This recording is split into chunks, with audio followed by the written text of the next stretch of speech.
सरकार ने निश्चय जताया है कि दो देवघर और रांची में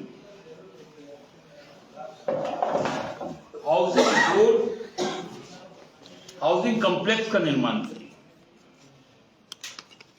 साथ साथ जो प्रधानमंत्री आवास योजना चलता था, जिसमें बहुत छोटे छोटे 2 कमरे दिए जाते थे और शौचालय मिलाकर लगभग 2.25 लाख रुपए मिलते थे।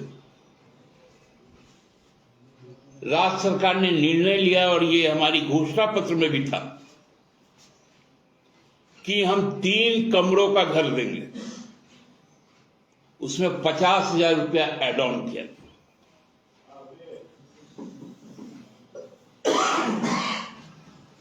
सामाजिक सुरक्षा,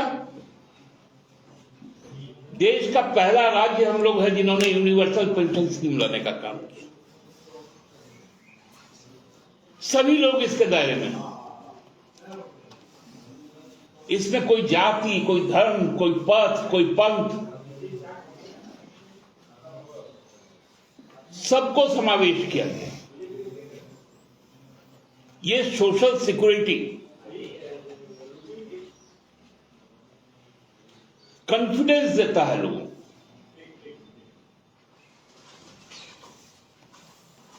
हम तो बधाई देते हैं माननीय वित्त मंत्री जी को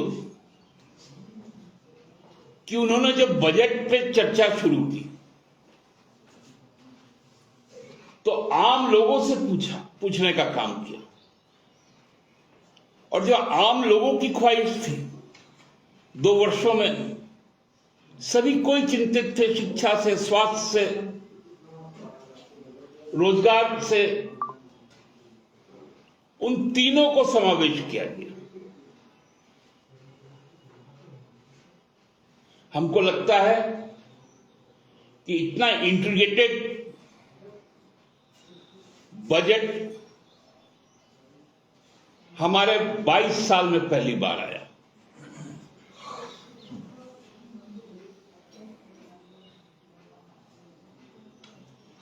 यह बजट आशा और उम्मीद है कि अपने सभी घोषणाओं पर खरा उतरेगी, क्योंकि सरकार का निश्चय बहुत प्रबल दिखता है।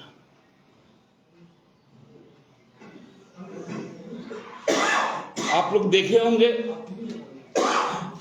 जब माननीय राज्यपाल जी संबोधित कर रहे थे सदन को,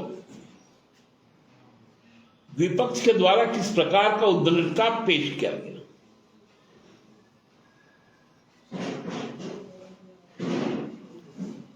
हमको नहीं लगता है कि किसी भी राज्य में या पूरे जो लोकतांत्रिक हमारी व्यवस्था है कि जब माननीय अध्यक्ष बजट प्रस्तुत करने के लिए माननीय वित्त मंत्री को बुलाते हैं और वो खड़े होते हैं, तो उस बजट भाषण को आप नहीं सुन सकते हैं, ठीक है,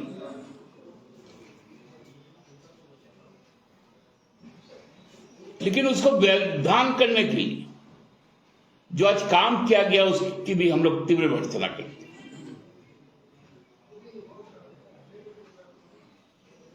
हमको लगता है कि एक तो उम्र, दूसरा फ्रस्ट्रेशन, भाजपा विधायक दल का नेता नहीं हो पाना, उसके कारण सीपी सिंह जी तिलमिला गए। हमको तो लगता है कि उनके जो चेयर है उस चेयर को ठीक से चेक करना चाहिए कि कहीं उसके नीचे कोई हाइड्रोलिक सिस्टम तो उन्होंने नहीं लगवा लिया कि जब तक उनको खड़ा कर देता। उनको इससे बाज आना चाहिए। मैं इसलिए कह रहा हूं कि उम्र के लिए वो भूल सकते होंगे, वो भी स्पीकर थे उस सदन के, वो भी राज्य के वरिष्ठ मंत्री रहे हुए हैं। उनके द्वारा यदि इस तरह से राजनीतिक छिछोरी होती है तो इसको सहन करना आसान नहीं होता है।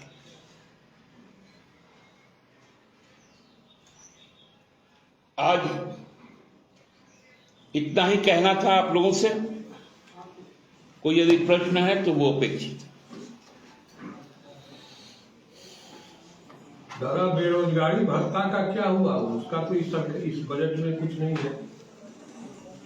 साथ ही रोजगार का, अब तो रोजगार प्राथमिकता है,